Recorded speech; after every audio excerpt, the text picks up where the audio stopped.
अस्सलामुअलैकुम वरहमतुल्लाहि वबरकातुहू। Welcome back to our channel.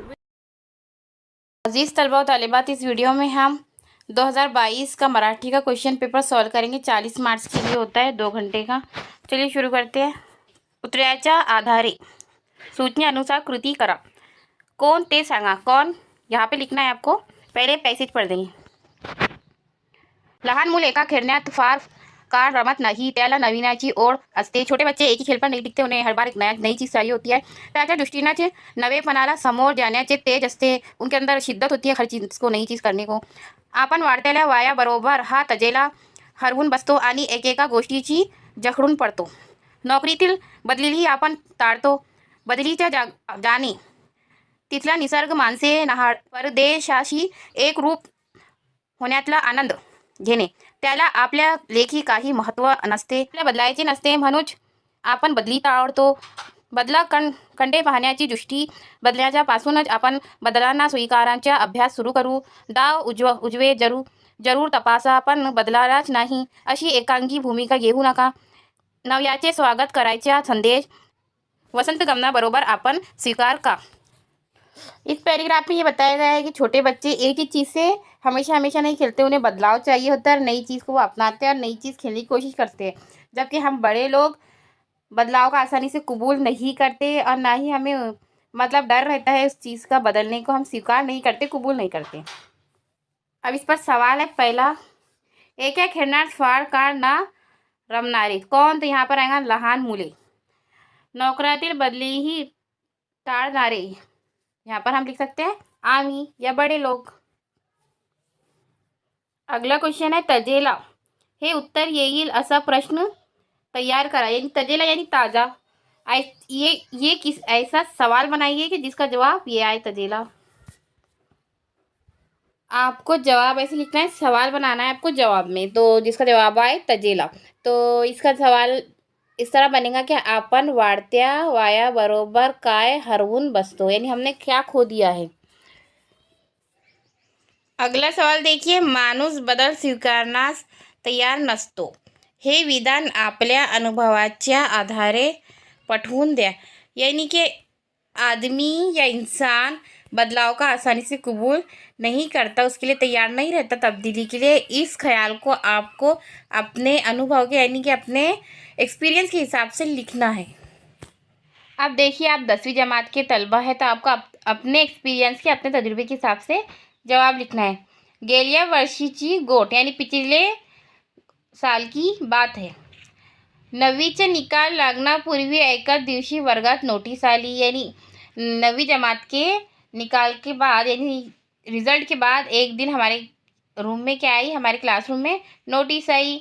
सरांना ती आम्ही विद्यार्थीला वाचून दाखवली. पुढच्या शैक्षणिक वर्षापासून विद्यार्थ्याचा गणवेश बदलणार आहे. यानी उन्होंने हमें बताया कि हम जो हमारे स्टूडेंट का यूनिफॉर्म वो जो है वो चेंज होने वाला है, त्याचा रंग बदलणार आहे.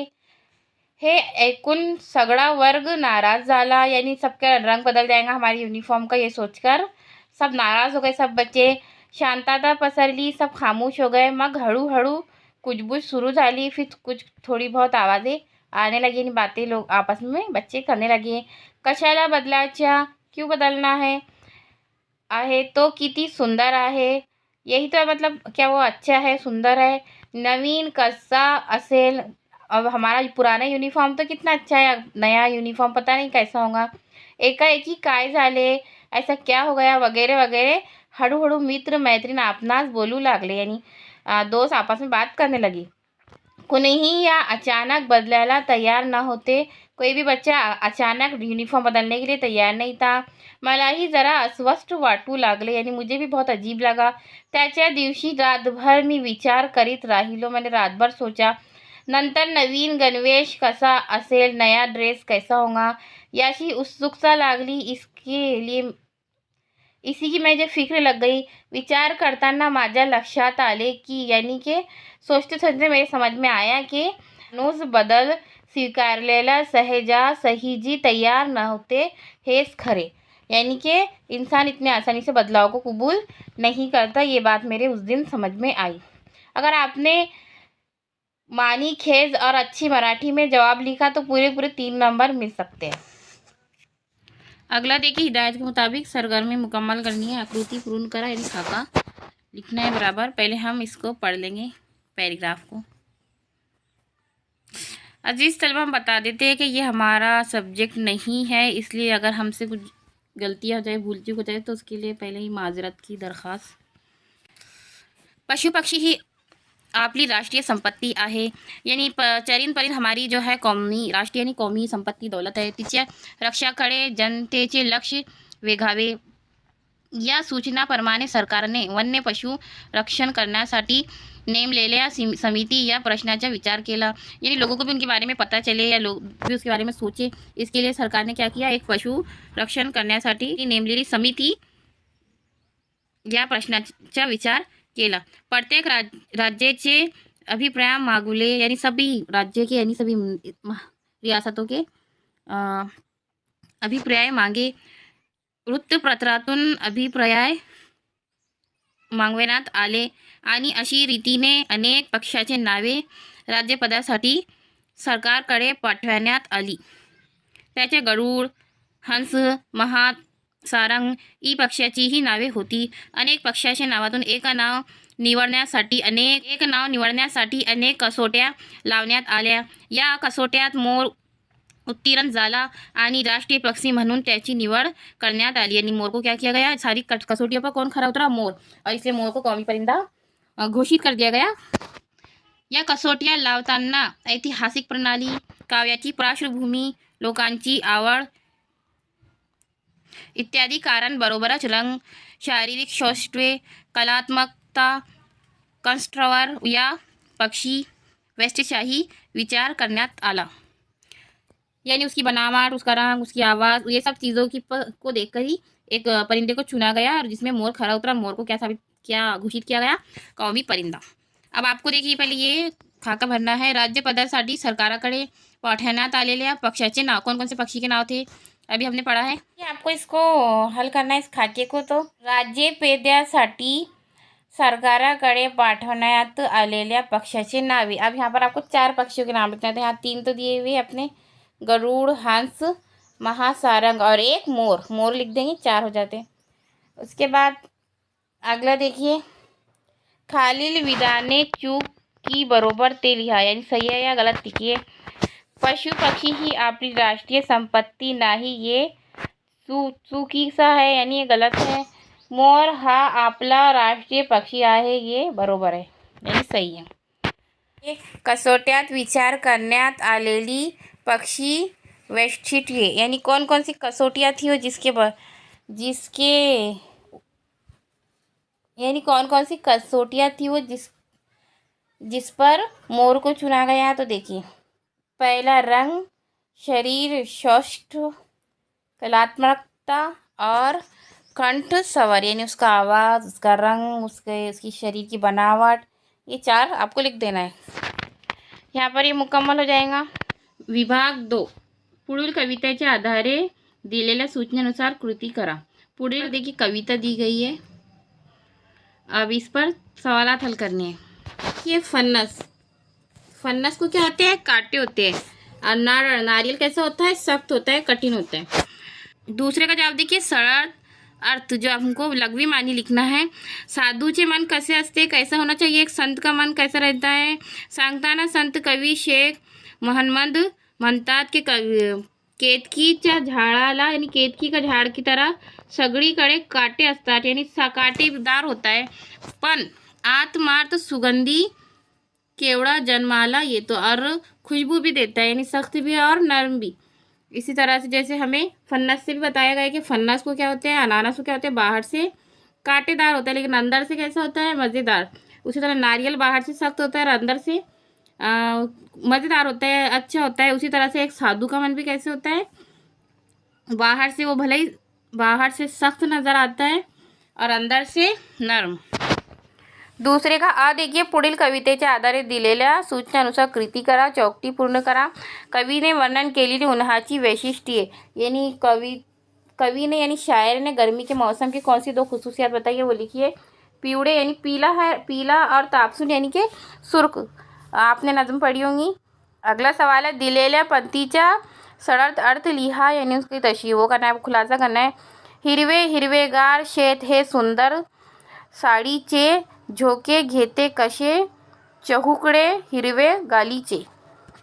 तो देखिए इस तरह से जवाब लिखना है कि कवि ने वर्णन केलेली उन्हाची वैशिष्ट्य, पिवळे तापसून, और आपका जवाब आप लिखेंगे संध्याकाळीची शोभा वर्णन करताना कवि म्हणतात, यानी शाम का मंजर बयान करते हुए शायर कहता है, हिरवेगार भाताचे खेत, यानी हरे हरे धान के खेत, यानी खूप सुंदर दिसते, बहुत खूबसूरत दिखते हैं, त्यामुळे हे हिरवी भातीची शेत जणून झोके घेणारे हिरवे गालीचे आहेत, यानी हवा के झोंकों से जब वो इधर उधर होते हैं तो ऐसे लगता है जैसे हरी कोई काली या गालीचा बिछा हुआ है।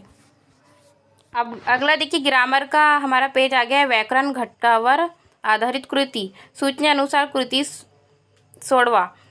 हे पेन काही से वजनदार आहे। अब इसका काळ ओळखा, यानी आपको ज़माना बताना है। दूसरा देखिए, माझ्या ग्रंथाला राज्य पुरस्कार मिळाला, भविष्य काळ करा, इसको आपको ज़माने माजी में कन्वर्ट करना है, ज़माने मुस्तकबिल में, सॉरी भविष्य काल यानी कि ज़माने मुस्तकबिल में कन्वर्ट करना है। तो चलिए शुरू करते हैं इसको हम हल। पहले एक सवाल का जवाब है वर्तमान काल, जो पहला जो है इसका जवाब क्या है, वर्तमान काल। और हमको दूसरा जो था उसका क्या करना है, हमको भविष्य काल करना है। तो माझ्या ग्रंथाला राज्य पुरस्कार मिळेल, यानी मेरे जो किताब है उसको मिलेगा, राज्य पुरस्कार उसको मिलेगा, तो वो ये हो गया भविष्य काल। अगला देखिए दूसरा, पुढील वाक्य प्रचार व त्याचे अर्थ यांचे जोड़ा लिहा, यानी आपको इनके मुतरादिफ लफ्ज़ ढूंढ के मतलब इनके मानी के साथ जोड़ियाँ लगानी है। तो जब इससे भी हल करके बताएंगे। देखिए, भुरत घालने, आकर्षित करने, यानी मुतवज्जे करना, यानी आकर्षित करना। शिरशिरी येणे, अंगावर बारीक काटा, यानी ऐसा हमें बोलते ना गूज़बम्प्स आते हैं वैसे ही। अब तीसरे का आ देखिए, शब्दापती, पुढील शब्दाचे समानार्थी शब्द लिहा, यानी इनके एक जैसे मानी वाले लफ्ज़ लिखना, नवनीत और आई। नवनीत का समानार्थी शब्द है लोनी और आई का माता। अगला देखिए, पुढील शब्दार्थी अक्षरापासून दोन अर्थपूर्ण शब्द लिहा, वनस्पतीपासून, इससे आपको दो शब्द बनाने हैं। तो वनस्पति से दो शब्द बनेंगे, वन और पाव। अब देखिए, अचूक शब्द ओळखून लिहा, सूर्यप्रकाश, इसमें से कौन सा सही है, नंबर 3 जो है वो सही है, सूर्य प्रकाश। अगला देखिए, विराम चिन्हाचे नावे लिहा, यहाँ आपको 2 विराम चिन्ह दिए गए हैं, उनके नाम लिखना है। पहला है ताज्जुबिया निशान को क्या कहते हैं अपन, उद्गार चिन्ह, और ये कॉमा को क्या कहते हैं हम, अर्ध विराम, रमूजो अकाफ कहते हैं जिन्हें उर्दू में। विभाग 4 पत्र लेखन, यानी खुतूत नवेसी। सौरभ स्पोर्ट्स सेंटर, ये एक स्पोर्ट्स सेंटर है, रविवार पेठ कर्जत, यहाँ पर इसका पता दिया हुआ है। सर्व प्रकारचे खेळाचे साहित्य मिळणारे लोकप्रिय ठिकाण, यानी ऐसी जगह, बहुत मशहूर जगह जहाँ पर खेलों का हर तरह का सामान मिलता है। स्पोर्ट्स सेंटर तर्फे अंतरशालाय कबड्डी स्पर्धेचे आयोजन, यानी सेंटर वालों ने एक कबड्डी के स्पर्धा का क्या किया है, आयोजन किया है। स्पर्धा को 20 दिसंबर को होने वाली है। संपर्क व्यवस्थापक सौरभ स्पोर्ट्स सेंटर कर्जत। तो इसमें कहा गया क्या, अगर आप लड़का है तो असलम, लड़की है तो अफसाना शेख, विद्यार्थी। तो आपको या तो आपको 2 खत लिखना है, आपको इसी चीज़ पर, मतलब या तो ये लिखिए या तो ये लिखिए। पहले, शाळेसाठी क्रीडा साहित्याची मागणी करणारे पत्र व्यवस्थांना लिहा, यानी आपको आपके स्कूल के लिए जो भी स्पोर्ट्स का सामान चाहिए उसके लिए आपको एक लेटर लिखना है।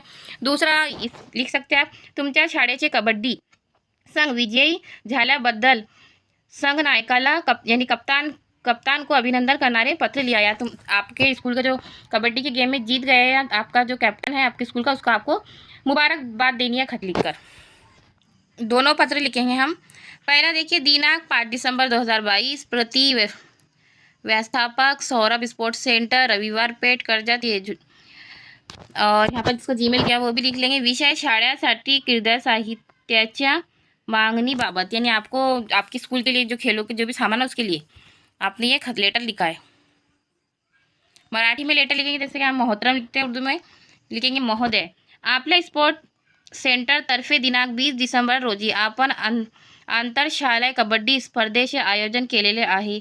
ही शालेय विद्यार्थीसाठी फार चांगली गोष्ट आहे.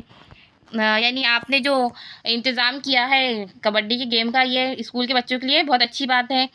या स्पर्धेत आमच्या शाळेचे कबड्डी संघ भाग घेणार आहे. इसमें हमारे स्कूल के भी बच्चे हिस्सा ले रहे हैं.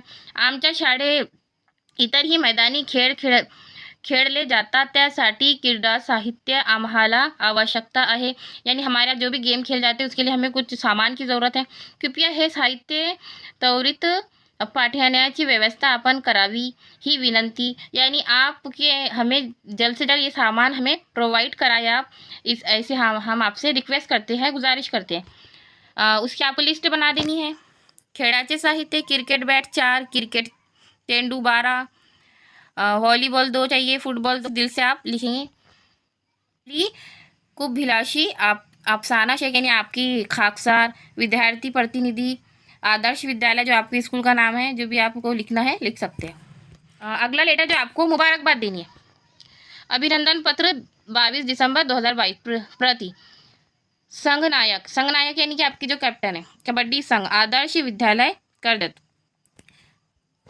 अब उस बच्चे का नाम क्या है जो आपका कैप्टन है, उसका कौशल फर्ज कीजिए. प्रिय कौशल, सौरभ स्टोर तर्फे दिनांक 20 डिसेंबरला आंतरशालेय कबड्डी स्पर्धा घेण्यात आली होती. या स्पर्धेत आपल्या शाळेला कबड्डी संघ तुझ्या कुशल प्रतिस्पर्धी संघ ही तुल्यबळ होता. त्यामुळे सामना चुरशीचा झाला. 4 गुणाची पिछाडीवर असतानाही शेवटच्या 3 मिनिटात तू स्वत यशस्वी लढाई करून प्रतिस्पर्धी संघाचे 5 खेळाडू आउट केले. तेव्हा सर्वांच्या अंगावर आनंदाचे रोमांच आले. यानी तुमने एक साथ इतना अच्छा खेला कि एक साथ 5 खिलाड़ियों को आपने आउट कर दिया. इससे सबको बहुत खुशी हो गई. शाळेच्या प्रत्येक विद्यार्थीला आपला संघाचा अभिमान वाटतो. यानी हर स्टूडेंट इस पर अपना फख्र महसूस कर रहा है. मुख्य अध्यापकही अशय आनंदात आहेत. हमारे हेडमास्टर बहुत खुश है. तुमच्या पुढील यशस्वी वाटचालीस आम्हा सर्व विद्यार्थ्यांच्या व शिकण्याच्या खूप खूप सदिच्छा. यानी अब तुमको बहुत सारी मुबारकबाद और नेक ख्वाहिशात इस तरह से लिखेंगे. फिर मैं बस पे अपना इंट्रोडक्शन तुमच्या मित्र असलम शेख विद्यार्थी प्रति आदर्श विद्यालय करते थे. दोनों में से एक लेटर करना है. सवाल नंबर 4 देखिए. पुढीलपैकी कोणतेही एक कृती सोडवा. यानी कोई एक करना है आपको. गद्य आकलन. पुढील आतारा वाचून एका वाक्यात उत्तर येईल असे 4 प्रश्न तैयार करा. छोटा सा पैराग्राफ दिया गया है. इसमें कोई 4 सवाल ऐसे तैयार करना है कि जिसका जवाब एक जुमले में दिया जा सके. तो पहले पैराग्राफ पढ़ेंगे. महात्मा फुले यांचे कार्य व्यापक होते. केवळ शाळा चालवणे एवढेच त्याचे ध्येय न होते. त्यांना माणूस बदलावचा होता. मनुष्य मागील गोष्टीचे अंधानुकरण करून चालतो. काळ सारखा बदल असतो. विचार करून माणसांनाही बदलले पाहिजे असे त्यांचे म्हणणे होते. सत्य काय आहे हे शोधण्यासाठी त्याची सत्यशोधक समाजाची स्थापना केली. सत्यशोधक समाजाची जी 3 तत्वे महात्मा फुले यांनी सांगितली ती काही नवी नव्हती, पण त्यांनी पुनरुच्चार केला एवढेच. अब इस पर 4 सवाल बनाने. यानी महात्मा फुले ने समाज में तब्दीली लाने की कोशिश की. सिर्फ उन्होंने स्कूल के लिए ही काम नहीं किया. इसमें मालूमात दी गई है. उन्होंने सत्यशोधक समाज की स्थापना की, जो इसका मतलब है सच्चाई की खोज. अब इस पर आपको 4 सवाल तैयार करने हैं जिसका जवाब आप एक जुमले में दे सकते हैं. ठीक है. 4 सवाल इस तरह से तैयार कर सकते हैं कि महात्मा फुले यांना कोण बदलायचा होता. क्या बदलना है आपको? मनुष्य की सोच बदलनी है, मनुष्य बदलना है. महात्मा फुले यांचे काय म्हणणे आहे? तुमका क्या कहना था कि इंसान को अब सच्चाई की खोज करनी चाहिए. महात्मा फुले यांनी कशाची स्थापना केली? सत्यशोधक समाजाची स्थापना केली. कोण सारखा बदलत असतो? इस तरह से आपको 4 सवाल लिखने हैं. अगला देखिए. जाहिरात यानी इश्तिहार. संगणक वर्णाची आकर्षक जाहिरात तैयार करा. यानी कंप्यूटर. संगणक का मतलब होता है कंप्यूटर के बारे में आपको एक इश्तिहार तैयार करना है.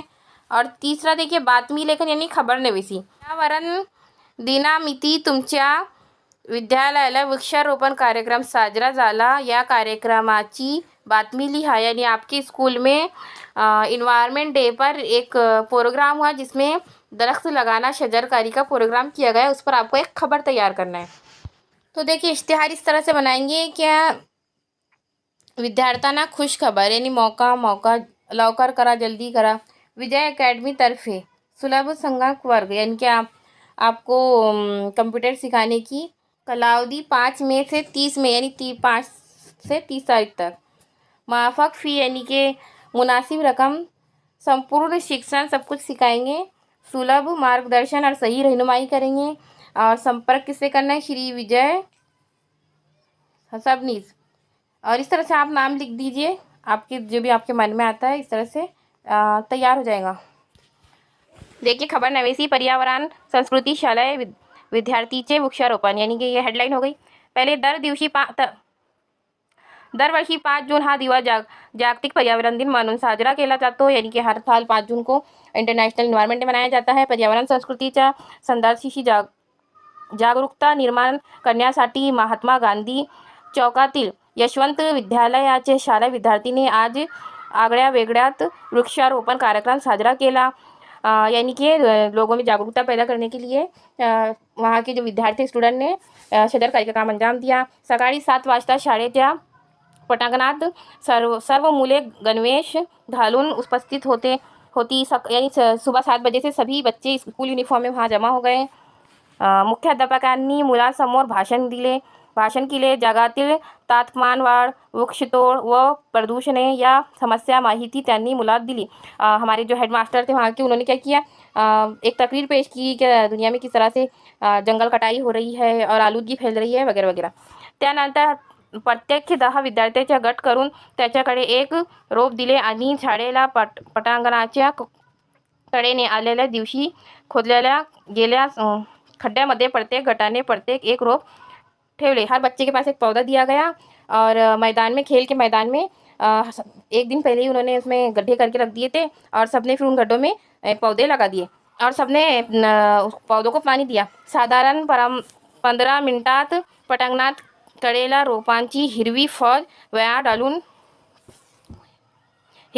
वायावर डोलू लागली, यानी कि सिर्फ 15 मिनट में हर तरफ हरे पौधों की फौज नजर आने लगी।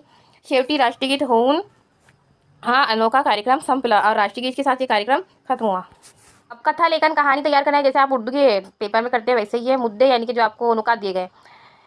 एक मेंढपाळ मुलगा, एक भेड़ चराने वाला लड़का मेंढ्याला चरायला नेने यानी कि वो है, गम्मत करने मजाक करता है। लांडगा आला रे यानी कि भेड़िया आ गया। शेतकरी घाऊन येणे, सारे जो शेतकरी रहते हैं वहाँ वो सब घबरा जाते हैं। जोर जोरात मुलाचे हंसने और फिर वो बहुत ज़ोर ज़ोर से हंसने लगता है। दूसरे दिवशी गम्मत करने, फिर दूसरे दिन फिर वो यही करता है। खरंच लांडगा ये नहीं, सचमुच में क्या आ जाता है, भेड़िया आ जाता है मेंढपाळाचे ओढणे और कोणी मदतीने ना येणे। पश्चाताप तात्पर्य यानी कि आपने तो कहानी सुनी ही होगी जिसमें एक लड़का रहता है, वो भेड़ चराता है और वो मजाक करता है कि देखिए भेड़िया आ गया। उसकी मदद करने के लिए किसान आते हैं, लेकिन वहाँ पे कोई भेड़िया नहीं होता तो कहता है मैं तो मजाक कर रहा था। फिर अगले दिन भी वो यही मजाक करता है। उसके अगले दिन सचमुच में भेड़िया आ जाता है, लेकिन कोई उसकी मदद के लिए नहीं आता। सबको ये लगता है कि वो मजाक कर रहा था। तो इसे ही आपको लिखना है, तो लिख सकते हैं खाता लेखन। रघु नावाचा एक मेंढपाळ होता, तो दररोज सकाळी मेंढ्या घेऊन गावाच्या बाजूच्या रानात त्यांना चरायला घेऊन जातात असते। एक लड़का गांव के बाजू के रानात यानी कि जंगल में अपनी भेड़ चराने जाता। त्याच्या वेळी आजूबाजूच्या शेतात गावातील शेतकरी शेतीचे काम करीत असते। आजूबाजू के जो गाव के किसान होते अपने अपने खेतों में काम करते। एके दिवशी रघु सकाळी मेंढ्या घेऊन रानात गेला। जंगल गया एक दिन सुबह अपने भेड़ लेके। मेंढ्या चरू लागला और उनको बकरियों को चराने लगा। तो झाडाखाली बसून देखरेख करीत होता, उनकी देखभाल या उन पर नजर रख रहा था। दुपारवेळी भाकर तुकडा खाल्यावर तो सावलीत विश्रांती घेत होता। अचानक त्याच्या डोक्यावर एक कल्पना आली। त्याला गावाची गम्मत करण्याची लहर आली। अचानक वो अपना दोपहर का खाना पी के आराम कर रहा था तो उसे सूझा कि मैं चलो एक मजाक करता हूँ। तो घावत शेतात काम करण्याच्या शेतकडे गेला आणि लांडगा आला रे अशी जोरात बॉम्ब ठोकायला लागला, यानी बहुत जोर जोर से चिल्लाने लगा। देखो भेड़िया आ गया, माझ्या मेंढ्या आता रहना नहीं, अब मेरी भेड़े बचेंगी नहीं। लांडगा खाईल जो भेड़िया है वो मेरी भेड़िया जो है वो मेरी बकरियों को खा जाएगा। असे म्हणते खोटे खोटे रडू लागला और रोने लग गए। शेतकऱ्यांना त्याचे रडणे खरे वाटले. सबको लगा की ये सच बोल रहा है. ते घावताच रानात आले व अपने लाठिया लेकर आ गए. पाहतायत तर सगळ्यात मेंढ्या आरामात चरत होते यानी सब बकरी आराम से चल रही थी. लांडगा आने आल्याची नामो निशान न होती यानी कोई अब नामो निशान नहीं था कि यहाँ पर भेड़िया आया होगा. शेतकऱ्याने रघुला विचारले. उन्होंने उससे पूछा कुठं आहे लांडगा, कहा है. त्यावर रघु जोर जोरात हसने लगा. वो जोर जोर से हसने लगा. म्हणाला कशी फजिती केली मी, कैसा मैंने बेवकूफ बनाया. तुम्ही शेतकरी वेगातले नी शेतात माघारी गेले और वो अपने खेतों में जो शेतकरी है वो वापस चले गए. हमने आपको समझाया कि फिर से दूसरे दिन वो यही मजाक करता है, तब भी उसकी किसान की मदद के लिए आते हैं, लेकिन वो कहता है कि मैंने आपको बेवकूफ़ बनाया और हंसने लगता है. फिर तीसरे दिन सच में भेड़िया आ जाता है, लेकिन उसकी बात पर कोई यकीन नहीं करता और उसकी बकरियां मारी जाती है. रघु रानाताला परत आला. लांडगाने दोन मेंढ्यांना मारले. उसकी 2 बकरियां खा गया. रघुला आदल्या दिवशी केलेल्या खोट्या गमतीच्या पश्चाताप झाला. उसे अपने किए पर पछतावा होने लगा. तात्पर्य यानी नतीजा, खोटे बोलून कधी दुसऱ्याची गंमत करू नये, ती आपल्याच अंगलट येते. यानी कि अगर आप किसी को झूठ बोलकर बेवकूफ़ बनाएंगे तो वापस आपका ही उसमें नुकसान होगा. आखरी सवाल देखिए, निबंध लेखन यानी मजमून नवेसी. पुढीलपैकी कोणत्याही एका विषयावर निबंध लेखन करा. यानी किसी एक पर आपको मजमून लिखना है मराठी में. माझा आवडा खेळ, आपका पसंदीदा खेळ, महत्व, उसकी अहमियत, आवडण्याची कारणे, क्यों पसंद आहे आपको, आवडण्याचे खेळाचे नाव, उसका नाम, और खेळ शिकण्यासाठी केलेले प्रयत्न, मतलब आपने इस खेल के लिए क्या क्या प्रयत्न किया है. और दूसरा लिख सकते हैं आत्मकथा, यानी उसकी आप बीती लिखना है आपको. छत्री, जन्म, प्रकार, महत्व, उपयोग. इस तरह से इसका आखिरी सवाल है, इसका हम जवाब बताएंगे. देखिए तलबा, यहाँ पर हम एक मजमून आपको बता देते हैं. बाकी इस क्वेश्चन पेपर और आंसर शीट का PDF हमारे टेलीग्राम चैनल पर मौजूद है, वहाँ से डाउनलोड करके आप पढ़ सकते हैं. माझा आवडा खेळ, मेरा पसंदीदा खेळ, बौद्धिक बळ यानी की शतरंज हा माझा आवडा खेळ आहे. या खेळात तुम्ही बुद्धी कुशार्ग होऊन तिला शक्ती प्राप्त होते. लहानपणापासून मी बुद्धिबळ या खेळात रस घेऊन लागलो. यानी मुझे बचपन से ही इस खेल में दिलचस्पी है. माझ्या वडिलांनी हा खेळ मला शिकवाला. मेरे वालिद ने मुझे ये खेल सिखाया. आता मी या खेळात पारंग झालो, यानी माहिर हो चुका हूँ मैं इस खेल में. बुद्धिबळ या खेळात 64 घरांचा पट असतो, यानी एक चौकट पूरा फ्रेम होता है. पांढऱ्या व काळ्याच्या सोंगट्या असतात, यानी काले और सफेद छोटे छोटे बॉक्स होते हैं. यामध्ये एक राजा, एक वजीर, 2 हत्ती, 2 ऊंट, 2 घोड़े व 8 प्यादी अशी फौज असते. आपने शतरंज का गेम तो देखा ही, एक तरफ व्हाइट होते हैं, एक तरफ ब्लैक, और जो आपका जो उस पर खेलने के लिए जो प्लेटफॉर्म होता है वो भी ब्लैक एंड व्हाइट होता है. योग्य चाल करून राजाला चेकमेट करणे हा उद्देश असते, यानी आज सही चाले चलकर राजा को चेकमेट करना, हराना है. इसके पर ये गेम मुनासिर होता है. या खेळाची गंमत म्हणजे प्रत्येकाची चाल ठराविक नियमप्रमाणे आखीव केली आहे. राजा एक घरा चालतो, वजीर कुठे काही कसाही कितीही घेरे जाऊ शकतो, यानी राजा सिर्फ एक घर चल सकता है, बाकी वजीर जो है वो किधर भी कहीं से भी चल सकता है. अगर आपने शतरंज खेला होगा तो आपको इसके बारे में पता होगा. हत्ती आडवा उभा, ऊंट तिरछा, तर घोड़ा अड़ीच घरे चलता है, यानी कि जो हाथी होता है वो आड़ा चलता है और ऊंट जो है वो तिरछा चलता है, और उसके बाद जो घोड़ा होता है वो 2.5 चाल चलता है. प्यादे हे घर पुढे जाऊ शकतात, और जो प्यादे है वो एक घर आगे बढ़ सकते हैं. या पटावरील रचनामुळे नी सैनिकाच्या चालीमुळे या खेळाकडे मी आकर्षित झालो. इस तरह ये गेम, मतलब मैदानी जंग का जिस तरह से गेम होता है बस उसी तरह से ये गेम है. इसकी वजह से मुझे ये गेम पसंद है, क्योंकि आपको कारण भी लिखना है. विशेष म्हणजे प्रत्येक चाल विचारपूर्वक करावी लागते आणि प्रतिस्पर्धाची चाल आधी ओळखणारी लागते, यानी खुद को भी एक बेहतर चाल चलनी होती है और सामने वाले की चाल को समझना होता है. म्हणून या खेळात धीर धरून चाल करण्यासाठी आपली बुद्धी कुशार्ग होते. इससे हमारा दिमाग हुशार होता है कि हमें सामने वाले को भी समझते हैं और खुद को भी हमें एक सही चाल चलनी होती है. आपल्या बुद्धीचे बळ वाढते आणि आपली बुद्धीचे योग्य जागी कशी वापरावी, क्योंकि आपको इसकी अहमियत भी लिखना है, महत्व, तो इसलिए आपको ये सारे पॉइंट्स में डालने होंगे कि इससे आपके दिमाग की अकल में इजाफा होता है और ये गेम पूरी तरह से दिमाग पर मुनासिर होता है. या शिकवण मिळते, याचा फायदा आपल्या प्रत्येक जीवनात होतो, यानी अपनी जिंदगी में हमें इसका फायदा मिल सकता है. अनेक प्रसंगात आपण नेमके कैसे धीरोदात्त होऊन वागावे, आपले वर्तन कसे संपर्क ठेवावे याचे ज्ञान मिळते. हम इससे अपनी ज़िंदगी में हम इस ज्ञान को इस्तेमाल कर सकते हैं. या सर्व गोष्टींचा अभ्यास करताना उपयोग होतो, इसके लिए ये गेम बहुत फायदेमंद है. हा खेळ दोघांना किंवा एकट यानाने खेळात येतो. ये 2 लोगों के बीच में खेला जाता है. आपले मनोरंजन व प्रबोधन करण्याची शक्ति या खेळात असल्यामुळे हा खेळ मला अत्यंत आवडते. इस खेल में हमें मनोरंजन भी मिलता है, यानी हमारा एंटरटेनमेंट भी होता है और हमारे बुद्धि का भी विकास होता है, इसलिए ये खेल मुझे बहुत पसंद है. अजीज़ तलबा और तालिबात, उम्मीद है ये वीडियो आपके समझ में आया होगा, और वीडियो को लाइक करें, अपने दोस्तों के साथ शेयर करें और चैनल को सब्सक्राइब करें.